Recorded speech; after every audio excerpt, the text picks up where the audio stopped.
It is with a great pleasure that I have the opportunity to introduce our speaker, Dr. Reagan Romali. And I know I can read the bios, but I think I want to say something about Reagan before I read her bio, which is of course quite impressive. I knew Reagan had the opportunity to sit with her at a presentation that he did at the College of Kenyans on leadership. And she was so inspirational to me.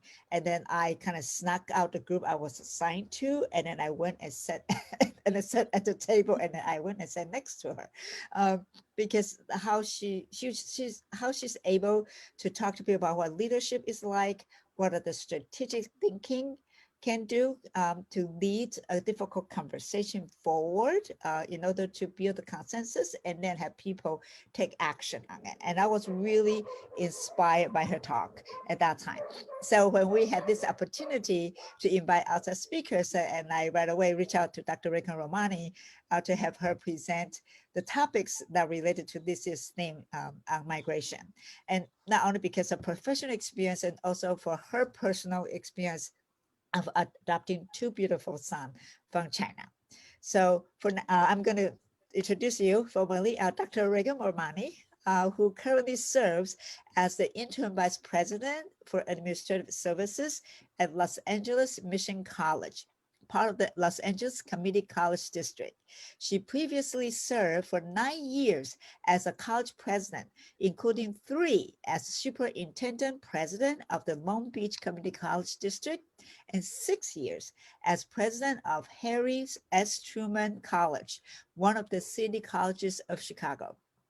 She's a nationally recognized educational leader who has achieved groundbreaking work in student service, increased graduation rates, increased transfer rates, and equitized outcomes. One of the most exciting opportunities of her career was when she served the Houston Community College on a venture to open a new community college in the Middle East nation of Qatar, the first community college in that country. Dr. Romali has a multicultural family with 2 adopted sons from the People's Republic of China and has lived outside the United States twice. So for the topic that Dr. Romali gave on Monday, if you missed it, it will be on our ISP's Facebook channel. It was Facebook, and also will be ISP's YouTube channel.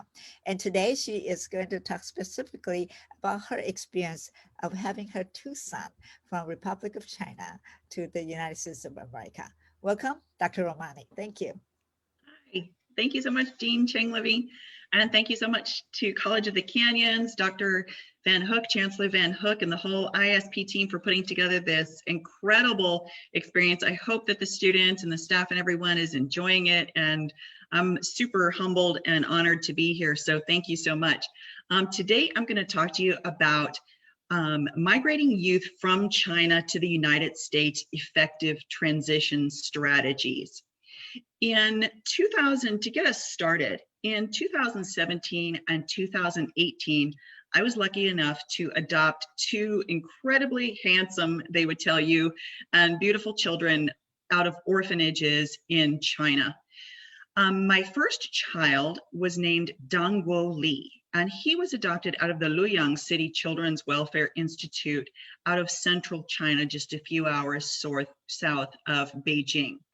My second child is named Xin Shijun, and I adopted him out of the Xinjiang Urumqi Children's Welfare Institute out of the Xinjiang province in far west China. Dangguo Li, Dang, and Xin Shijun, their last names mean in Chinese that they are the property of the state. Being an orphan means that you are identified as owned by the nation of China. So that's how you can tell. Dong means you are owned by the Chinese Communist Party, and Xin means you are owned by the region of Xinjiang. So there's a tremendous, wonderful nationalism in China, and China is one of the most beautiful, fascinating, mysterious countries in the world. And I've always been fascinated with Chinese culture, so I feel very fortunate that I was able to adopt some children from there. So today I'm going to tell you the story of their adoption journey. Particularly, I'm going to focus on the migration of the Chinese people in the Xinjiang region Xinjiang has also been on the news, as you've seen lately, and there are two sides to this particular controversial issue. And I'm going to walk you through both sides' positions so that you can have a better understanding of what's going on in the region, and then dip into why that region fascinated me to adopt a child from, and then how that transition went in migrating those two teenage boys to the US culture. I do want to state up front right now, I am not an expert on Chinese culture, on Islam, the history of China. I'm merely someone who had some really incredible lived experiences. So I'm here to relate those lived experiences. Now, here on the right side of the top of the page is the exact moment that I met my second child, Ridge. As you can see, he was not happy. He did not want to be adopted. He had remained in his orphanage his entire life in the Xinjiang province.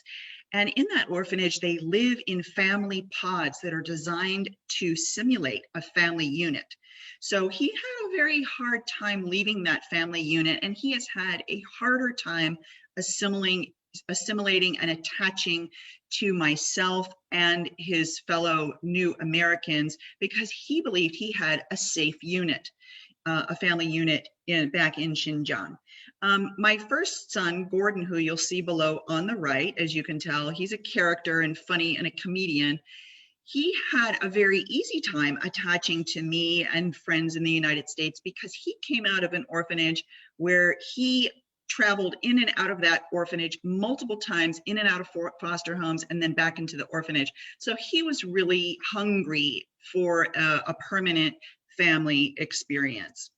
Here are some wonderful before and after photos. At the top left, you'll see a little Ridge before adoption, and then his handsome self below. And then at the very bottom, you'll see a very tiny Gordon, and then after he won Student of the Year last year. He was so excited. And then look at these handsome fellas over here on the right. And I do this to show you, what does family mean? It doesn't matter what country you're from or where you come from. Love and a family unit can bring tremendous amount of good health and happiness to your life. So it's really meaningful to me. Now, you might say, why the Xinjiang province of China? It's a very little known province. Most people, when you think of China, you think of Beijing or Hong Kong or Shanghai. You don't necessarily think of the Xinjiang province, which is the far western province. And I'm going to talk a lot about what's going on in Xinjiang now and why that province.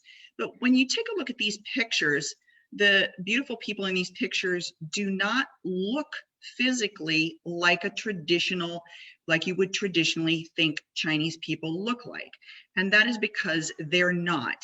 The majority ethnicity in Chinese is Han Chinese, as you know, if you're students at COC, and that is the majority, 95% ethnicity in China. However, in Xinjiang, there are ethnic minorities, and Xinjiang is located in Central Asia geographically. Its official name is the Xinjiang Uyghur Autonomous Region. The Uyghur Muslim people, however, call it East Turkestan.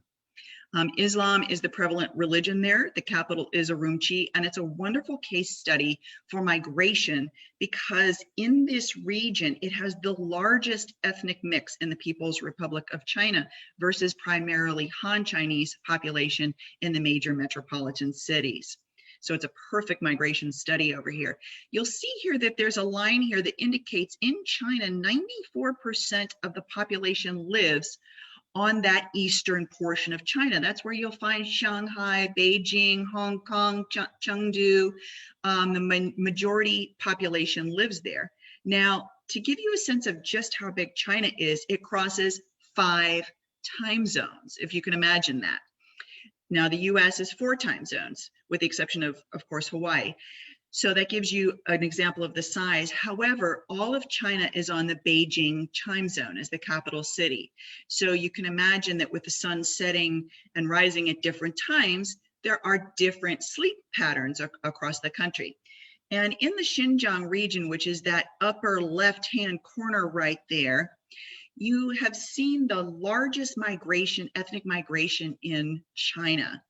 So the ethnicities that have migrated to this area that have made it so beautifully diverse, you see some Han ethnicity. You'll see ethnic Chinese minorities such as Turkic Uyghurs, Kazakhs from Kazakhstan, Han Chinese, Hui, Tibetans, Mongols from Mongolia, Tajiks from Tajikistan, Russians, and many more.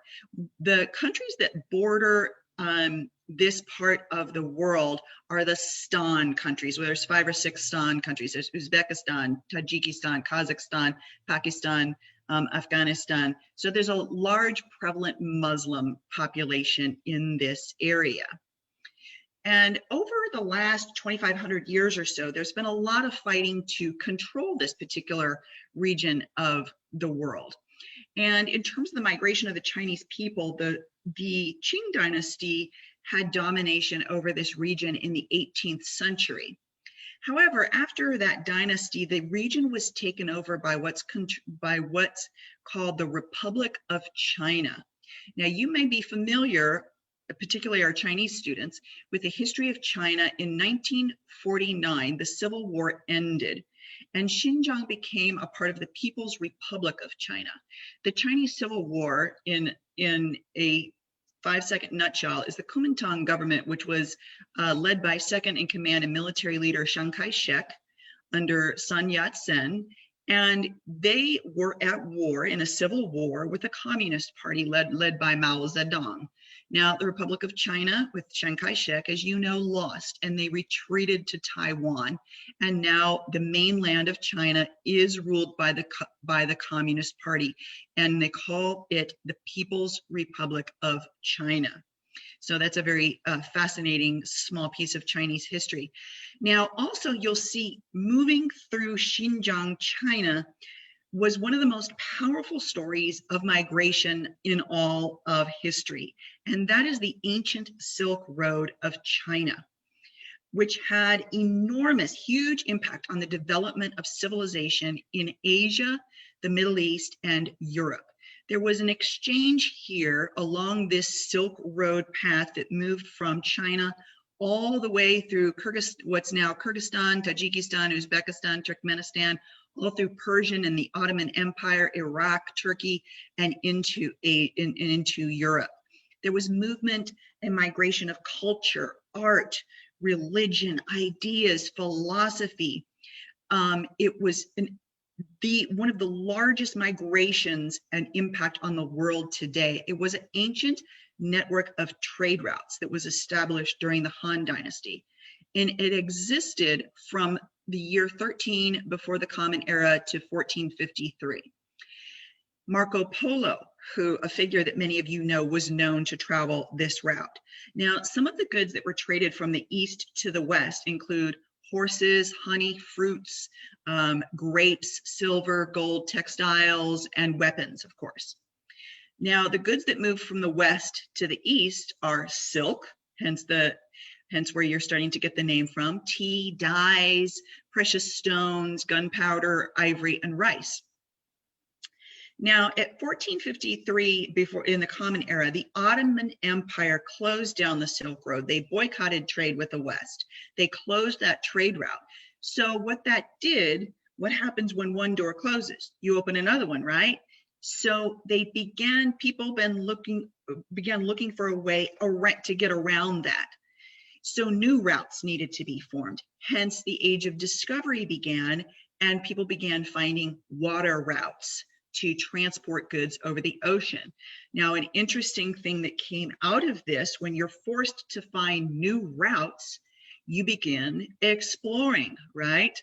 Hence comes the age of Europeans exploring and conquering and discovering different lands, including North America.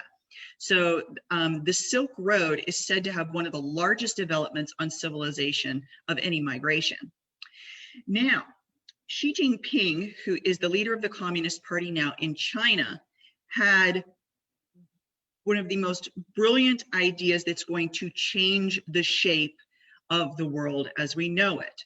And he and his team came up with a new Silk Road concept. Let's reopen the Silk Road. And it was formerly called the One Belt, One Road project, but now it's called the Belt and Road Initiative. And with it, China is aiming to rebuild that global infrastructure network. And as you can see from the map there, they are building roadways, they are building rail. Now, the reason why is that portion of Central Asia in Xinjiang is the farthest away from water as almost anything in the world. So water transport in and out of the area isn't possible. So they need to rebuild that infrastructure. At the same time, Xinjiang is one of the largest natural gas reserves and highest natural gas production in China. So it's resource rich. So Xi Jinping had this incredible idea to build that global infrastructure network. It's uniquely, Xinjiang, that region, is really uniquely positioned geographically with the establishment of this new Silk Road, which is going to bring billions, if not trillions, of goods, again, across Asia into Europe and back. And it's a centerpiece of Xi's global strategy. We talked about Central Asia being landlocked. It's really a new global growth engine. It's going to change business as we know it. It's going to change economics and trade as we know it. It's very, very exciting. Now you can see here a closer up map of all the highways that they're building, the railways, they're building gas pipelines, oil pipelines.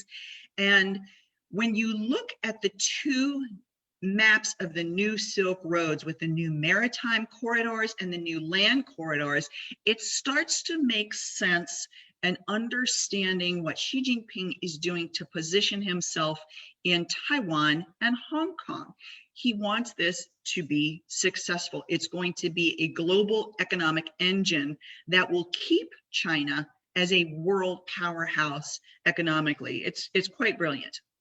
Now, if you are a leader of a country and you're experiencing some uprisings and insurgencies in the area where you are building a multi-billion, trillion-dollar project, you need to handle them and figure out a solution. Now, along this new Silk Road is the Xinjiang province. And there have historically, according to Beijing, been some issues in that area that serve to potentially threaten that Belt and Road plan. There are claims there have been some Islamic militants in the area, Uyghur separatists in the area. There have been tribal insurgencies. There have been ethnic insurgencies. And so a year after the Belt and Road project was announced in 2013, in 2014, Beijing announced the People's War on Terror. The Chinese government says that there have been 30 attacks since 1990 that they classify as acts of terror. So what that means, if you're having problems in a particular region and you're trying to run a major project through there, you have to find a solution.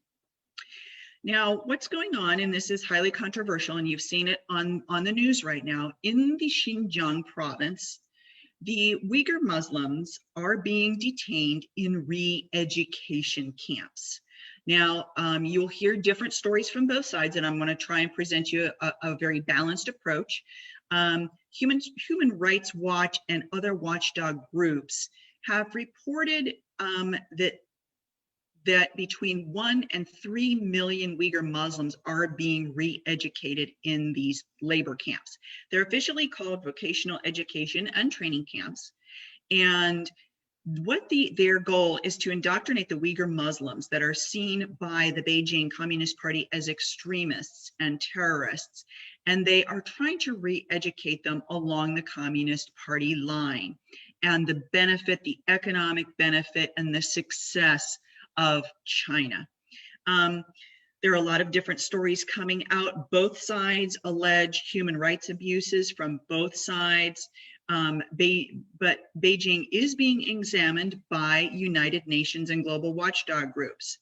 And by and large, those watchdog groups are supporting Beijing's policies in the area. At the United Nations in 2019, they took a vote. 54 nations supported Xi Jinping and his policies in the Xinjiang province. 23 opposed his policies in the region.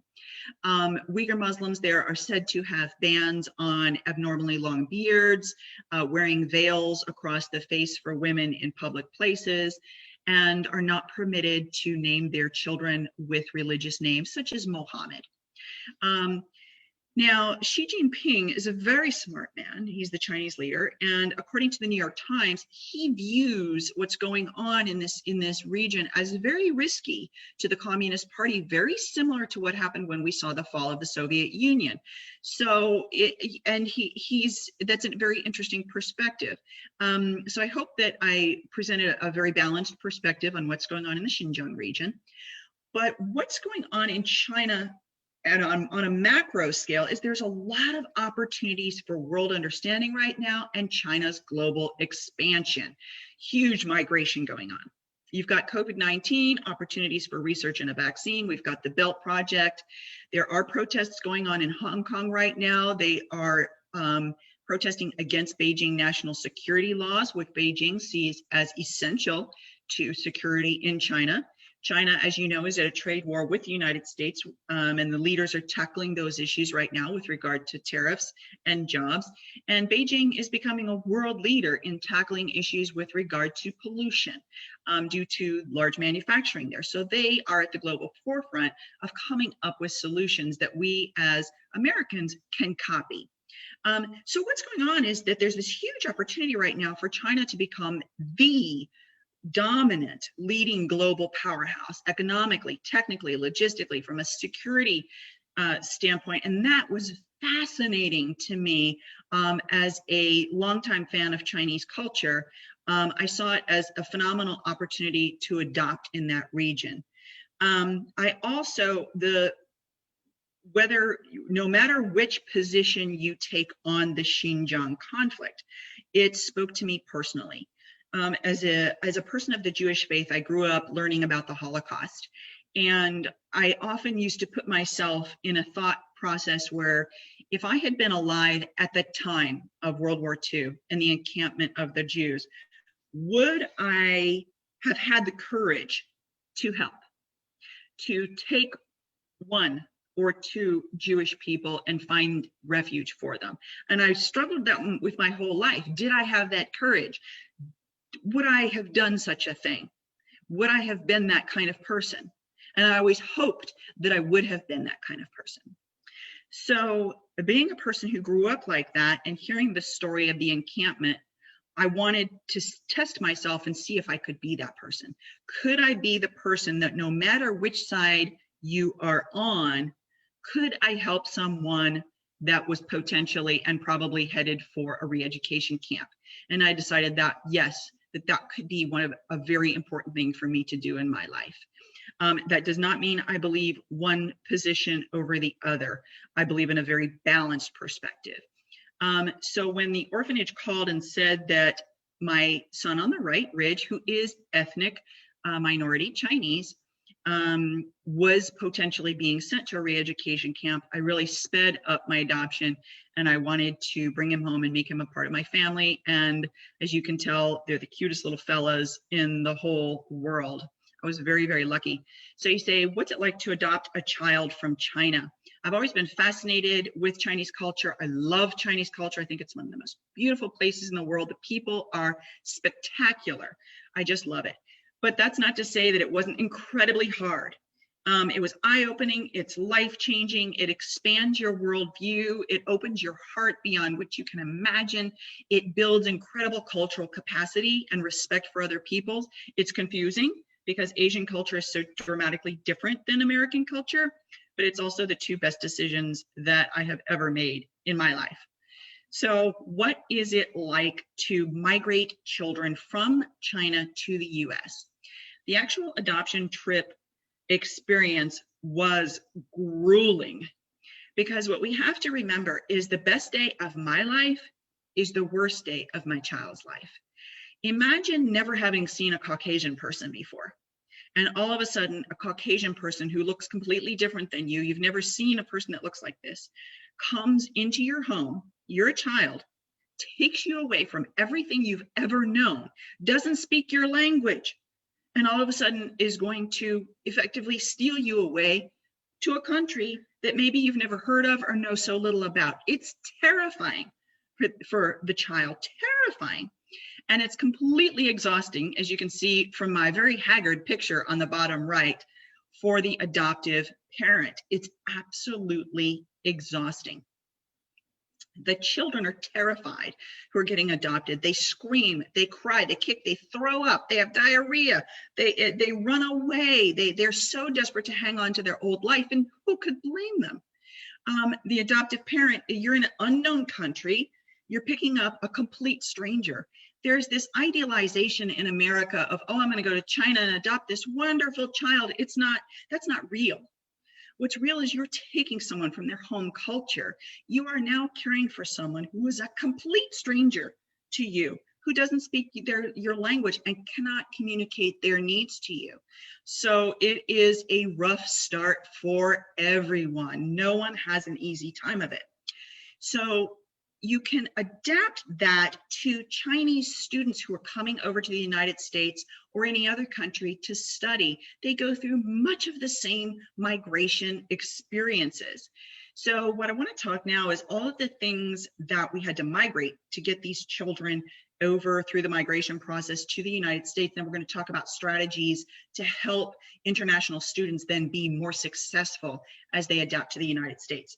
So you have a situation with human migration. You've got two boys who've left their orphanage. They're being rehomed in the US. They're leaving everything. They're bringing their cultures with them, their tradition, their food, their habits, their manners. They're in complete culture shock. Also, I'm a single mom. So the boys both were very saddened that there's no new baba, there's no new daddy. They come from a patriarchal society. So coming into a family where there's no father was sad for them. And of course, it broke my heart. There's a migration of eating habits. In China, it's not a lot of carbs and sugar. Guess what? In the United States, you've got nothing but carbs and sugar a lot of the time. So you get sick when you haven't eaten this before. There's a migration of all of the daily schedule. And for example, bedtime habits, nighttime routines, reading a story, tucking into bed, brush your teeth, go to sleep. All these things are not that they haven't done them before, but not in the American structure. There's a migration of food eating habits. In the orphanage, sometimes there was competition for food. At home, all of a sudden you have food. Sometimes you gobble it up, sometimes you don't want it, but it's something very new to you. The same thing if you're an international student, there's different eating habits in China than there are in the United States. It's something new to get used to. In China, my first son was very, very lucky in that one of his foster homes, his foster mother stayed home during the day. So all of a sudden, I'm a working mom. That's something new to get used to. And as you can imagine, terrifying for him. There's a complete migration of the educational experience. Moving from a schedule that is very structured, long day in China, to a much less structured American shorter day in the school system. A migration of curriculum. In China, their focus is on math, Chinese language, Chinese culture, Chinese stories. All of a sudden, you're learning about US history and George Washington, who's that? And English, very disorienting. For students who come here. There's a migration of teaching strategies. Chinese teachers are much stricter, and student achievement in China is much higher typically. You've got a migration of religion. The kids that I adopted did not have any exposure to organized religion. There's a migration of habits, customs, traditions. The family unit lives together in China. And this is one of the reasons I love China so much, is I think they see it right when it comes to family. Families live together in a unit with grandma and the grandkids all in the same unit to support each other. I love that. I also love they eat a full hot breakfast, much like the American dinner in China. How delicious, how fabulous. They're very fiercely national loyal, which is very, very inspiring. There's a commitment to the better of the whole. There's a unity and harmony are emphasized that is truly beautiful, and one of the reasons I just love China so much. But the migration of language was very difficult. Someone who speaks Mandarin coming to the United States is going to have a very difficult time learning the Roman alphabet, 26 letters. What's the letter A? What's a letter B? Very difficult. So we needed to have a strategy to find Chinese language classroom aids, Chinese friends, attend Chinese restaurants, local festivals to keep the kids connected to their incredibly beautiful home culture, because the last thing I wanted to do was completely Americanize them, because one of the lessons we're going to learn out of this is that different cultures have different strengths, and by combining them together, you really get a powerful cultural experience that's really richly rewarding for people. Now, here's some funny stuff. How did two Chinese youth acclimate to new culture in the US? Well, you say, well, Reagan, there's Google Translate. So all you have to do is talk to each other on Google Translate. This is an example on the left side, one of many misunderstandings. Gordon was trying to convey to me what he wanted for dinner, and he conveyed that he wanted a helicopter that can fly pants. So even translation software does not always get across the message. So you can imagine how helpless a Chinese youth or a Chinese student acclimating to the US would be not having Chinese support or language support. Physical contact. In China, there's not as much hugging and kissing. So in America, when I go to hug and kiss my children, they don't like it. It's disrespectful to them. So I need to be respectful of what they're comfortable with. In Chinese culture, they also don't say the words, I love you. They show that love through action. So when I say, I love you, or, oh, your teacher loves you, you did a great job today, they are very taken aback. Love is shown through action. It's very, very personal. And so I need to learn how to respect them and their culture by not saying those types of things, and to show them as well as say it. A wonderful thing that's beautiful about Chinese culture is that children respect their parents. So that is awesome in China. So that's something that I think could be expanded upon in the United States. Also acclimating to a new culture. No such thing as Thanksgiving and Christmas in China. Instead, they have beautiful holidays, Chinese New Year, the Moon Festival, that are incredible. Food is different. As we talked about, in China, the food is more savory, less sugar, less carbs. There's heavy spices, hot peppers, bean curd, chili peppers, cabbage, absolutely delicious and so much healthier for you than some of this McDonald's type of thing that we see in the United States. School is very different for the kids as they acclimate here. In China, in their region, they could opt to live at the school part of the week. Or they can go home. So that's something a little different. Going home at the end of the day after school was something new for them. Here are some additional ways that they had to acclimate to the US. Clothing. One of the things that my second son asked me after I first adopted him is, Mom, can I wear whatever I want in the United States? And I said, yes, because they had to have a uniform for school attendance in the People's Republic of China, not so where I live in the United States. Now, there are good arguments on both sides for a uniform and anti-uniform, but that was a change for them. In 1980, China passed their well-known one-child policy to curb population growth.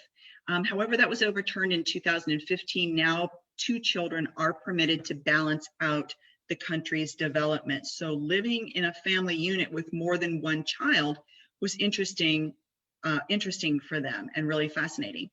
My kids will also tell you that at times they feel very unsafe in the United States. Gun ownership rarely permitted in the PRC, permitted in the United States. And of course, we see protests and violence on TV on a fairly regular basis, and that's very, very scary for them. It makes them feel unsafe. There's also different constitutional freedoms. You have freedom of speech and freedom of the press, whereas in China, you have the Communist Party. So there's a different viewpoints, and no viewpoint is right or wrong. It's different viewpoints based on the cultural and historical angle that you're coming from, that perspective that you're coming from. But because the perspectives can at sometimes be 180 degrees different, it was difficult for them to adapt to. Luckily, I love Chinese culture and see so much of it that I think should be integrated into American culture that I'm able to bring a lot of the great things that I see in the Chinese culture here and adapt it into our family and live a life that is multicultural, multiracial, and has a more global perspective on things. So I really like it. Now, transitioning to the United States, and I would say this is some advice for the Chinese students in the ISP program or students from any international location coming here. You want to keep yourself feeling safe and secure. You want to keep a firm schedule. That's going to help you feel more secure once you get here. Establish a circle of Chinese-speaking friends and resources. Stay true. Be open to the new American culture, but also stay true to the things that are beautiful in your culture that are very meaningful for you.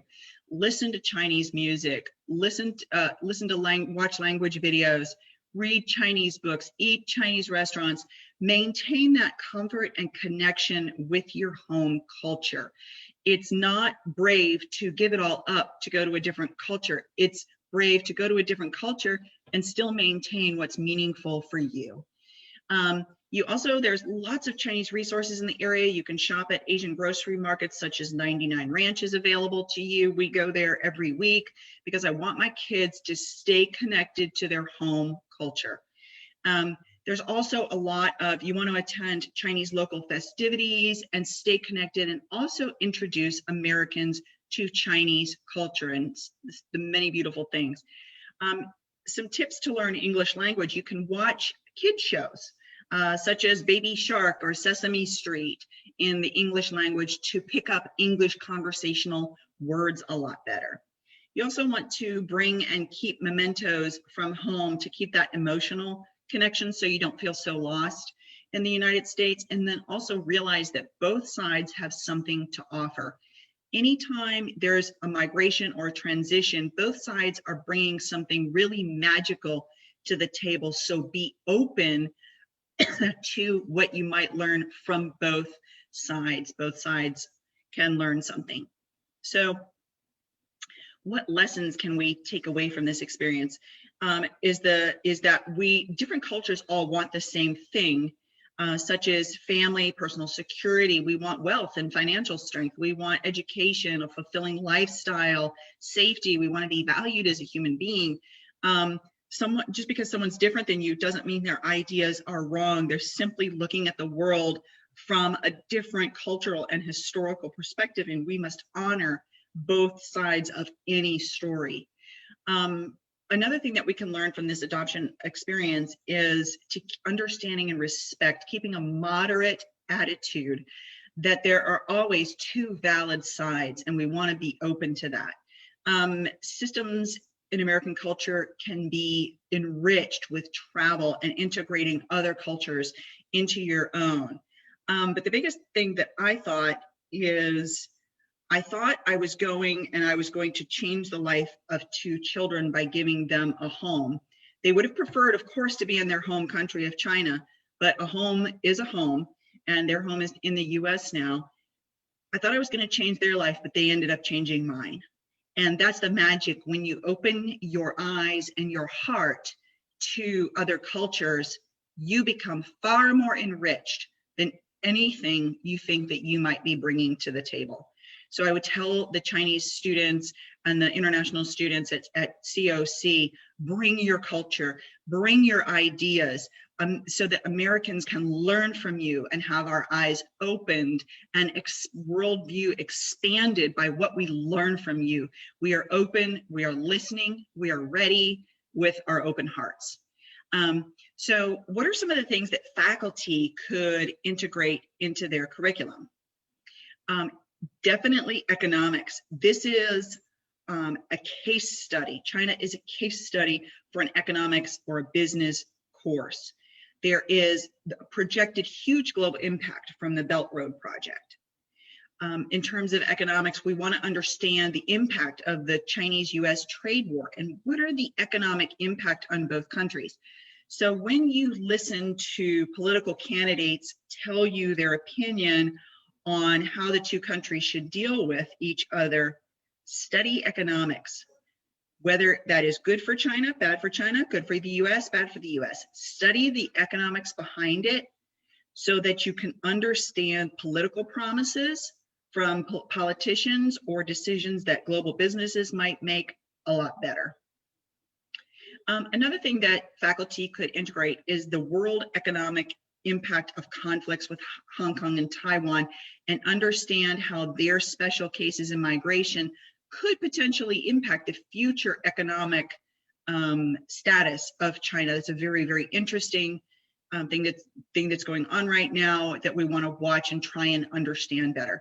Another thing we can adapt into our curriculum is the ability of American systems to adjust to improvements that are based on new information from other cultures.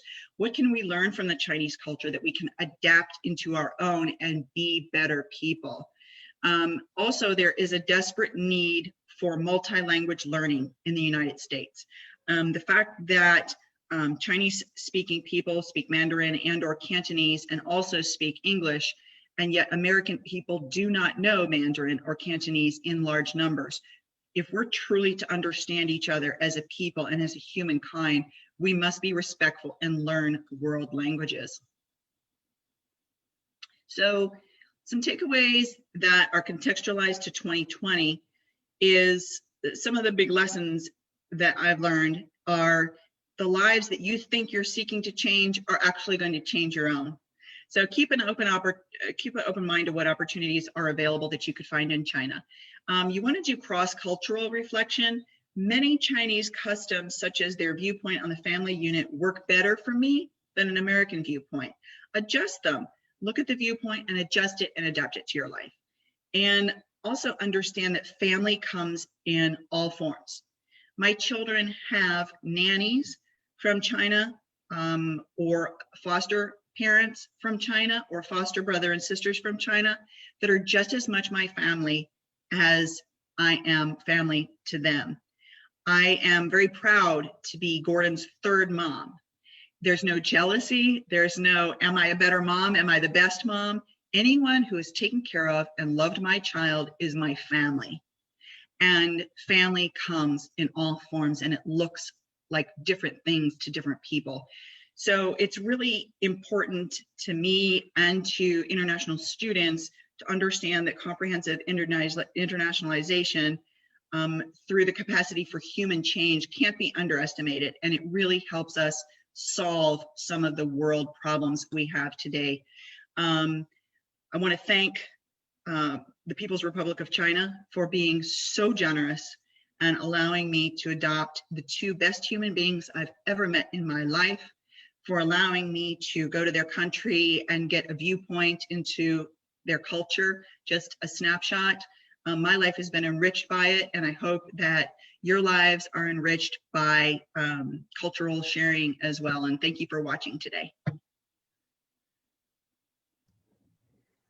Wow, that only that's inspirational. I think it's very touching. I mean, there are moments in your presentation, I think I tear up a little bit. And for people who know me, I don't cry. But it's that genuine human connection that you were able to present it in such a professional and then academic context, while remain that close to heart reflection of your experience as it transported to so many of us here who work with international students and first generation students. I think you made so many of your points that you make just right out. So we have one comment here say, wow, that's one of our speakers. And we have a question from Lisa, a wonderful question from Lisa that has two parts to it. Lisa would like to know that when you say your son Rich was likely going to be transferred to one of the Muslim re-education camps, but that he was not exposed to organized religion, why would he have been sent there? And then I'll ask the second part of the question in a little bit. Yeah, it's definitely, Lisa, you're totally right. That's a great question. Even though they weren't exposed to organized religion in the orphanage, it was extremely prevalent right outside the doors of the orphanage. And he was considered ethnic Chinese. And so as a part of the Chinese policy, it's a natural progression for older children who approach the age of 14 to age out of the system. So children who were getting close to that age, who were not adopted and who were a part of the Uyghur, even though he was not Muslim, he wasn't exposed, he is of Uyghur and ethnic Chinese heritage. And so the natural progression for him once he left the orphanage would have been into the re-education camps. Yeah. And that may have answered her second part of questions, that is that a natural progression for older children Yes. who were not adopted? Yes. And as the beautiful children get closer to 14, as any auntie or nanny would do, you lobby for them to find a home. So as they knew what his future might be, they lobbied the adoption agencies to find a home for him. And I was in the middle of trying to find someone. I was fascinated by what was going on in the Xinjiang region. It was very personal to me. And so it really spoke to my heart what was going on both sides. I am a neutral person who sees both sides in any equation. Thank you. Yeah. And we have another question coming up, but for those of you, you're welcome to unmute yourself to ask a question, or you're welcome to type your question in the chat. So next question is from Paxson. Paxson would like to know, Dr. Romali, she was curious as to what set it in stone for you to adopt a child, not only from another country, but do it all by yourself. Oh, that's a great question too. Growing up, I was adopted myself. And my sister was adopted. And when we were growing up, my parents really did not want us to feel that we were second-class citizens because we were adopted. They always made us feel like we were loved and we were chosen and that we were wanted. And so when I was growing up, I always felt special to be adopted. It was really ingrained in me that I was chosen. They wanted me. Just because they couldn't biologically have a baby, I was still wanted. So I always loved being an adopted. I felt like I had some sort of, in their efforts to make me feel comfortable, they made me feel almost over comfortable, where I loved the concept of adoption. And as I was growing up, I had heard about the cases of adopting out Chinese little female babies at that time, that China was sending female babies out for adoption. And I always thought to myself, I think if I get older and I want to have kids, I think I'd like to adopt and have adopted children. There's so many children in the United States and China that are looking for a home, but the stories about the little female children in China spoke to my heart. And so I always thought, I'm going to adopt a Chinese little baby girl. So when I started my adoption journey, the adoption agency, once you're approved, they give you files of children, and it can take months to look through these files to find the one that's right for you. And my first child, Gordon, his file was at the top of the pile, and his pictures online were at the top of the pile. And I kept passing him by because I kept saying, no, that's not a little girl baby. I'm going to get a little girl baby. And every day I would look through the files on the computer, and there was his picture at the top of the page, looking at me with that little smile. And I would look at him, and I would look at his videos, and he was killing me. And every day, this went on for 2 weeks, and I kept saying, no, that's not, I had it in my head that this female baby was the one. And then one day, a friend of mine came in and she said, Reagan, I think you're looking at this all wrong. This child is staring at you every day, top of the pile, the pictures at the top of the page. You can't stop looking at his videos. You can't stop smiling at this kid. Do you not see that this is your kid? And so he had been fostered in the United States for 3 weeks, and the family returned him. because he had a very difficult personality at the time. He was scared. He's a scared kid. Of course he's scared. So I called them and they said, don't adopt him. I said, I'm adopting him. And we have soulmates in life. He's my soulmate. He's the best thing that ever happened to me, tied with Ridge. Be open to the magic that can happen to you when you keep your mind open that life might be slightly different than you think it might be. So it was really cool. Now, why I did it by myself, I don't have any idea. I wouldn't recommend that to anybody. Bring your family, bring your friends. It's exhausting. That's awesome to hear. Thank you. We have next question from Amy. Amy would like to know, although both boys came from China, was it easy for them to adapt and make friends with each other? That's a great question as well. It was not easy for them to adapt. Both of them had a very, very hard time. They had a hard time making friends because we went to, at that time, a middle school and a high school that did not have a large Asian population. I regretted that and realized that that was a decision I should have made differently, to keep them in very much of their home culture, to go to a high school or middle school that had a high Chinese or Asian population. So they had a hard time. And not knowing the language, they were very frustrated for the first year.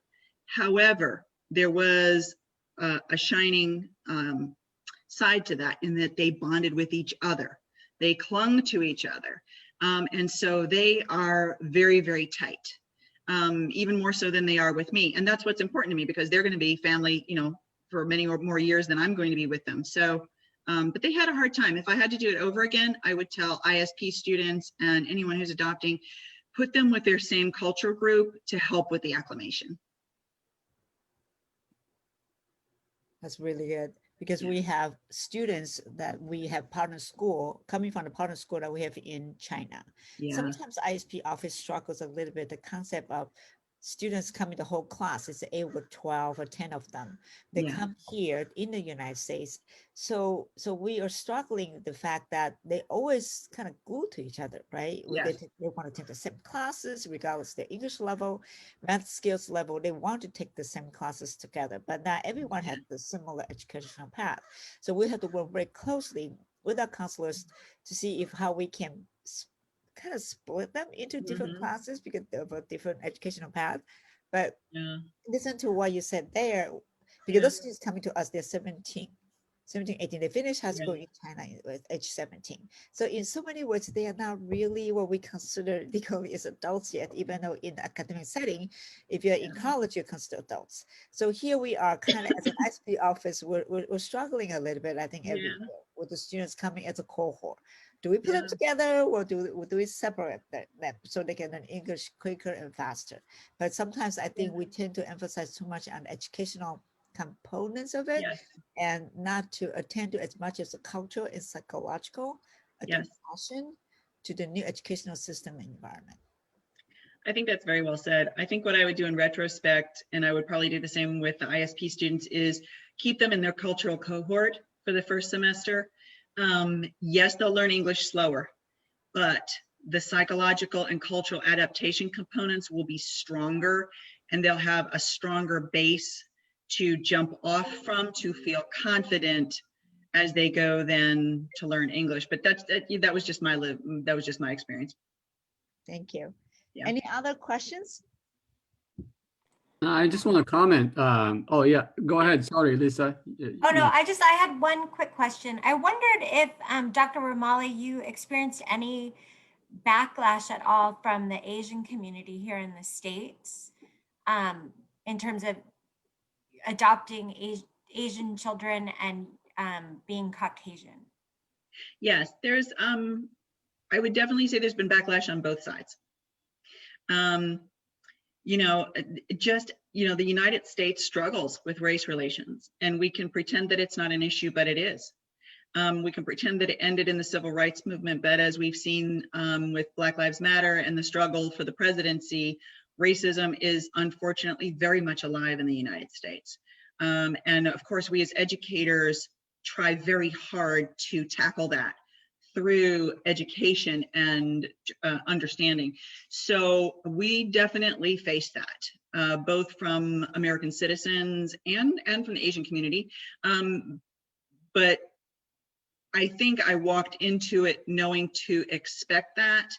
And the way I saw it was, I wanted people to, even if they were going to be critical, which they were, I wanted them to see my experience, because I knew I would have an experience where they might be critical up front, but if once they see the growth of the children, the adaptation of the children, the integration of Chinese culture into our life, into a mixed race, mixed culture family, that as I was learning, they could then learn as well. And so I kind of thought of it as teaching by example. And in this world, when you teach by example, some people hate you, some people love you, some people are neutral, and that's okay. But what I was hoping is for a positive outcome. Yeah. Sam? I was just going to say, just want to tell you quickly what just reminded me of my experience. So I, finished middle school in Japan, but then I, on my own, came to the United States to go to high school with a small group of other Japanese students. And for the first 4 months, exactly for the reasons that Jayu was talking about, we went to a same ESL program together. So we could talk to each other, struggle in the first time in the United States for the first few months. Yeah. And then after like 4 or 5 months, we all went in separate ways. So I was placed in the home in Central Valley, in the rural area of Fresno, which was very different from the metropolitan area of Kobe that I grew up in. And it was a culture shock, and there was no other support. Nobody spoke Japanese where I was. And it was a very difficult thing, but it turns out, it was the best thing that happened. I think I was able to learn English quickly, and I was able to adapt to the new culture and the environment because of that. And I am very, thankful that it happened that way, although, we didn't plan it. And just want you to know, this has been 40 some years, and to this day, that family calls me a son and treats my children like grandchildren, like they are real children. We take family pictures together. And so it's a beautiful relationship, and I am very grateful for that. So that's beautiful. Oh, by the way, one more thing. It turns out, and I found this like 30 years later, that year I was born, the American mother, she had a miscarriage. Oh, no. So she had other children, but it's almost like, she said later that, you're like sort of replaced that child that I lost. You were. So I look like a little different from the other ones, but I'm very thankful for that. Oh, that's beautiful. Thanks for sharing that. Brian, did you want to say something earlier with Tim? I saw you unmute yourself. I was Dr. Reagan. I was going to ask if Ridge or Gordon have ever asked you why it is that Chinese moms don't adopt foster American kids, just like Americans adopt foster Chinese kids. I just wondered if it has ever come up. It's never come up. I think, I was so fascinated by the Chinese culture and what was going on with the adoption there that it really spoke to me to be able to bring that culture and learn more about that and to have Chinese kids. But they to date haven't asked it. That's a good question. I think we have time for a couple more questions. I have my own, but I want to leave the opportunity for the audience. Feel free to unmute yourself. Hi, Dr. Romali. I've had the actually pleasure of working with Dr. Romali in another institution, and I just want to say that, I didn't know like this side of you, and you say humanizing that,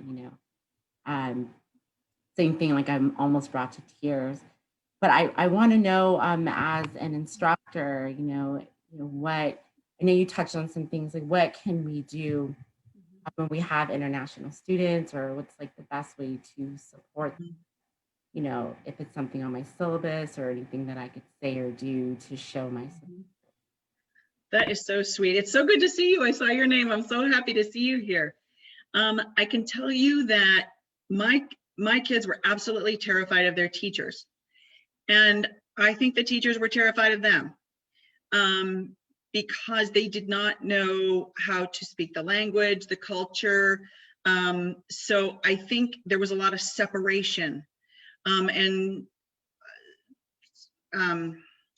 unseen fear, that is normal. So anything you can do to make international students feel welcome, more comfortable. So for example, joining them up with a group. If there's food in the classroom, making sure that they sit at a table and get their food and be able to sit them with other students. Help the other students be welcoming to them. So for example, you can put the app Google Translate on your phone to show and go talk to them and say, hey, I've got the Google, show them the Google Translate app and that you can speak to them. Because if you don't speak to them, even an attempt at trying to speak to them, they will feel much more welcome and less isolated. And anything you can do to adapt things into your curriculum, for example, at the time of the Chinese New Year, the Chinese students in the United States are very, very sad not to be back home. You can bring lanterns and decorations in the classroom, food. You can go to the 99 Ranch store and pick up little snacks and little treats to give them as presents for not much money. Decorate a classroom. If you're on Zoom, decorate your background or put on a background that has Chinese New Year, just to show, hey, I know who you are. I know what you're missing back home, and I respect you. I think would be make them feel less separated.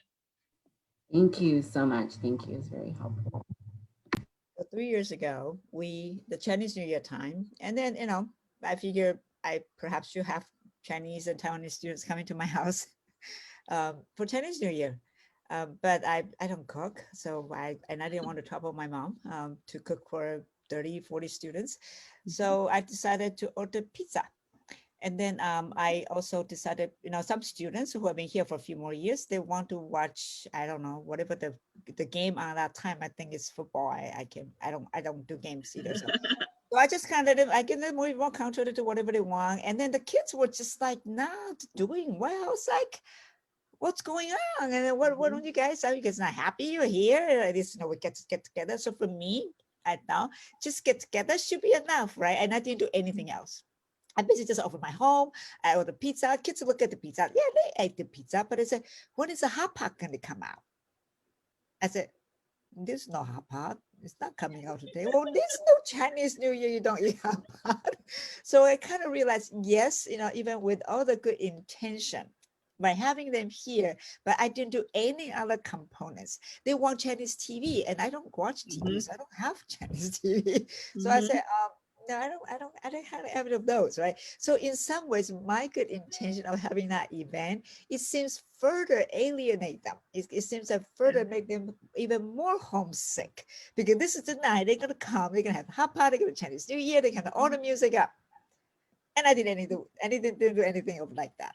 So in some ways, I kind of think that if I next time when I want to do something, I should put a little more effort into truly recognize what are the key components that make them feel home, right? As much as they're thousands of miles away. But that was quite an interesting learning experience for me. Yeah.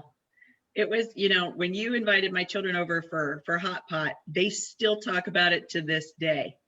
So that was, to answer the previous question, anything you can do to reach out to do something of their home culture, even if you don't necessarily know what you're doing, it's going to be meaningful. And I think the expectation is I should know better, right? Because I'm from Taiwan and celebrate Chinese I grew up my whole life. But in my mind, I was like, I just want to have you guys have a place to get together. But I saw the sense of loneliness on my students' faces. So end up, they kind of, I said, okay, do something. So they took out their phone, they play Chinese music for the Chinese New Year, very much like where you go everywhere now, you listen to Christmas music already. I think just the sense of letting them hear that music that they accustomed to growing up in celebration of a very important festival in their lives, I think that's important. And I believe I just heard from NPR where some other research has found that during the COVID time, for people to start listening to holiday music actually helped tremendously in this sense of pulling out a little bit of that depression period if people still kind of feel a bit depressed from that. We only have time for one more question. This is your last chance. If not, I'm going to ask mine.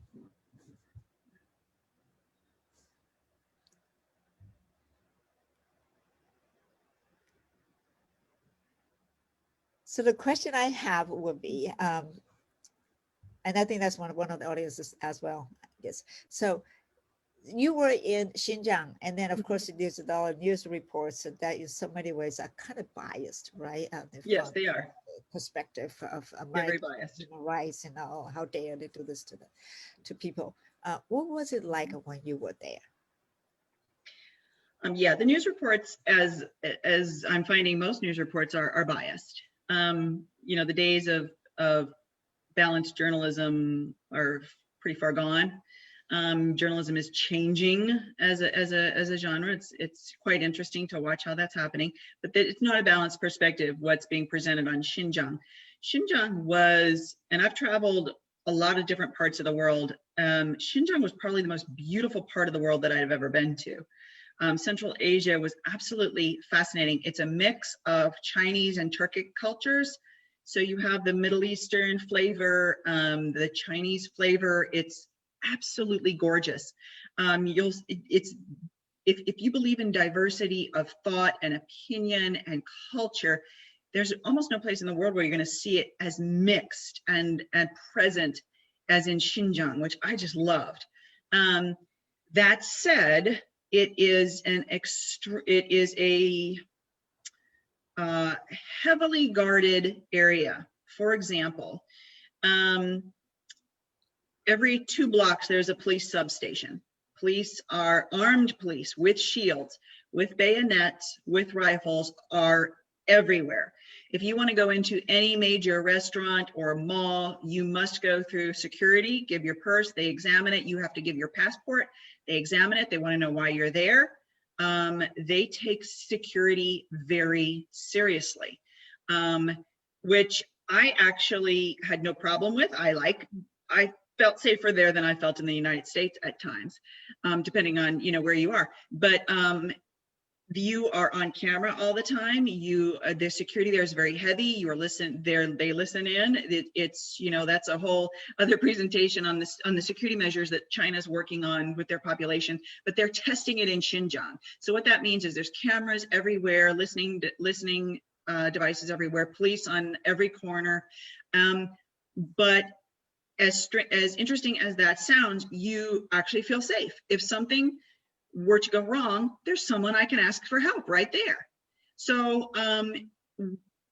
what it actually feels like is different than it's portrayed. It feels safe, whereas it's portrayed differently on TV. And I think you could probably see it both ways, depending on which position you take. But honestly, I felt very safe there. But it is very militarized, very heavy police presence, and you need to show that you belong where you are going. Thank you. Before we take the poll to finish the section, Dr. Romali, would you mind kind of give us a few key takeaways for our students? Just that, I think the main takeaway I would tell to the students is don't be afraid. It gets better. I promise you, you will acclimate. I promise you that however, like Sab was saying earlier, you will acclimate, you will learn English, you will feel better and more comfortable in your new chosen country of study. It will get better fast. The faster you learn English, the better it will get. And to know that the faculty and the staff, the administrators, everybody at ISP, at College of the Canyons, is so excited to have you there. You have no idea how happy they are to have you there. And they want their lives to be enriched by you, just as they want to enrich your lives. So don't shy away from sharing your culture, your language, your customs. By sharing, you will enrich everyone that much more. Thank you so much. Yeah. Thank you, Dr. Romali. It was just a fabulous presentation. Oh, thank you guys. It's just inspirational and heartfelt, and I really appreciate it. Before